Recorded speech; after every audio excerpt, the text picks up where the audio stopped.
होते हुए जगत गुरु भगवान का भव्य स्वागत किया गया।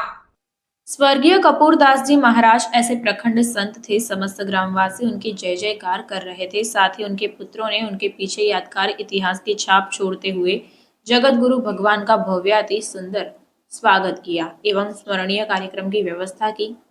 साथ ही बताया कि यह उनके लिए बड़ा ही गर्व का अवसर है।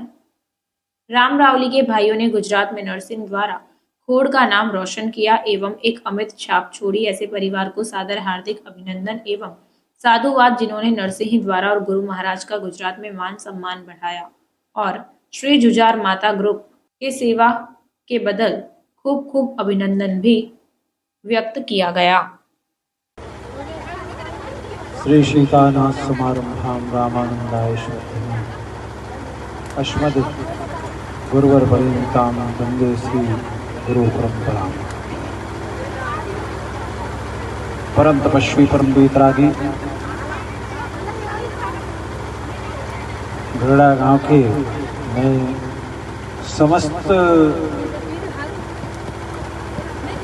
भक्तिमय ज्ञान षडूम बंधुगण, माताएं, माँ भगवती स्वयं यहाँ पर परम अम्बा जगदम्बिका का निवास हो रहा। माता श्री के चरणारविंदों का नमन करते हुए परम तपस्वी परम बेतरागी गोलोक साकेतवास में माँ भगवती की कृपा को प्राप्त करने के लिए उनके श्री चरण में अपना स्वयं का निर्णय लेने वाले महान आत्मा, महान तपस्वी कपूरदास जी ने ऐसे को उदार जगमाही बिन सेवा जो द्रवई दीन पर राम शिरीष को नाही, ऐसी प्रवृत्ति और ऐसी अनुवृत्ति को धारण करने वाले। सोचो, ऐसे बिरले लोग महापुरुष होते हैं जो अपनी सकारात्मकता के साथ साथ में उपरोक्तता को निर्देशित करके प्रत्येक व्यक्तियों से यह बताए कि मैं कल जाऊंगा, मेरी समाधि यहाँ पे बनाई जाए। मैं ऐसे इनके पांचों पुत्रों को बहुत बहुत साधुवाद देता हूँ। और रमेश जी ने मेरे को नवरात्रि के पहले आपका संदेशा गया था किसी के माध्यम से, मुझे यह विदित नहीं था कि इतने विस्तृत से ये कार्य होगा। यद्यपि मैं संघ का प्रचारक होने के नाते केंद्रीय मार्गदर्शक मंडल विश्व हिंदू परिषद का केंद्रीय सदस्य, अखिल भारतीय संत समिति का राष्ट्रीय सचिव हूँ। कई दायित्वों को मुझे निर्वाह राष्ट्र के लिए करना पड़ता है। फिर मैंने आपसे बताया था कि भैया इस समय में श्री अयोध्या जी में हम लोगों ने यज्ञ रखा है। सूर्य के किरण के द्वारा श्री राम जी का मस्तक पर तिलक का आयोजन हम लोगों ने किया। अभी श्री राम जी की प्रतिष्ठा हुई और इसके बाद पहली रामनवमी थी। ये संगठन ने ऐसा निर्णय लिया और उसकी पूर्ण रूपेण जिम्मेदारी हमारे संगठन को और हम लोगों के पास में ही थी। मैंने भैया से कहा था, रमेश जी से, कि मैं आऊंगा जब भी मरुधरा की भूमि में तो सबसे पहला कार्य मैं वही करूंगा, इसके बाद में दूसरे कार्य को करूंगा। यद्यपि अभी हनुमान जयंती का भी कार्यक्रम था, आज भी शाम को एक मेरा प्रोग्राम है, परंतु मैंने कहा कि अब तो हनुमान जी का है, इसलिए मैं उनसे अड़ नहीं सकता। कल ही बात परसों हुई कि आपने 2 दिन में ही सारा ये कार्यक्रम को सुयोजित किया। पहले आपकी इच्छा थी कि 29 तारीख को महाराज जी आइएगा, 1 मास पूरा भी हो जाएगा। हमने कहा भैया 1 तारीख से मेरी भागवत की कथा करनी है मुझे, तो मुझे जाना पड़ेगा। आपने बड़ा है हृदय के उदार हैं। आपने कहा कोई बात नहीं महाराज जी, आप जब कहेंगे तब हम बना लेंगे।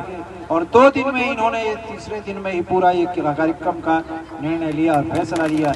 ऐसे सुपुत्र को मैं बहुत बहुत साधुवाद देता हूँ और इनके पांचों भाइयों को बहुत बहुत साधुवाद और आशीर्वाद। आप सब लोगों के सहयोग के लिए आशीर्वाद। समस्त ग्रामवासियों को बहुत बहुत साधुवाद। आप ऐसे ही धर्म की रक्षा करते रहें, धर्म आपकी रक्षा करेगा। रामो धर्म और विज्ञान धर्म, हमारे धर्म के स्वरूप ही राम है। और जो राम जी का साधक है वो है कपूरदास जी, जिनकी आज आप समाधि के निकट बैठे हुए हैं। उनकी आत्मा के लिए मैं परमात्मा से यह निवेदन करूंगा, प्रार्थना करूंगा कि निरंतर इस ग्राम की उत्तरोत्तर वृद्धि होती रहे और आप सब लोग ऐसे ही सुंदर से पवित्र आत्माओं के लिए कार्यक्रम करते रहें, उदार चित्त से करें। चाहे कोई कपूरदास जी के लिए नहीं, मैं तो कहूँगा प्रत्येक दास के लिए, प्रत्येक मानव के लिए ऐसे सुयोजित उदार चित्त से कार्यक्रम होना चाहिए। ये हमारे सनातन धर्म की और हमारी आपकी प्रत्येक पुत्र भागवत में एक प्रसंग है। वेद व्यास जी के पुत्र थे सुखदेव जी महाराज। यम प्रवजंति मनुपेत अभेद कत्तं द्वैपायना विरह कातर आजुहावः पुत्रेति तन्मयातर वे भिनेन्दु तम सर्वभूत हृदय मुनिमानतोस्मि। ऐसे प्रवृत्ति को धारण करने वाले महान तपस्वी जब अपने पिता के पास गए और पिता के उनको लगा कि धन तो प्रत्येक पिता अर्जित करता है, पर मेरा पिता धर्म अर्जित किया है और उस धर्म का उत्तराधिकारी मैं बनूंगा, जैसे हमारे रमेश जी और इनके पांचों भाइयों ने बने।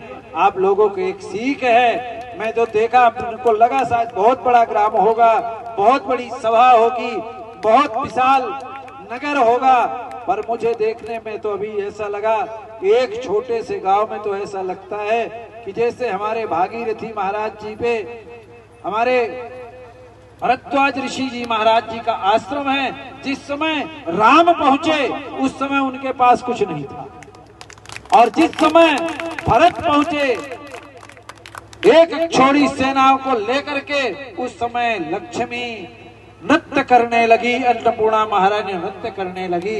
अभी मुझे लगा, मैं तो वीडियो देखा था जिस समय हाथी घोड़े इत्यादि चल रहे थे। वैष्णव समाज में पहला कार्यक्रम आपने ऐसा किया, बहुत बहुत साधुवाद देता हूं। ऐसे अभी तक एक से एक पूंजीपति मैंने देखा, 4 संप्रदाय में एक से एक पूंजीपति देखा है।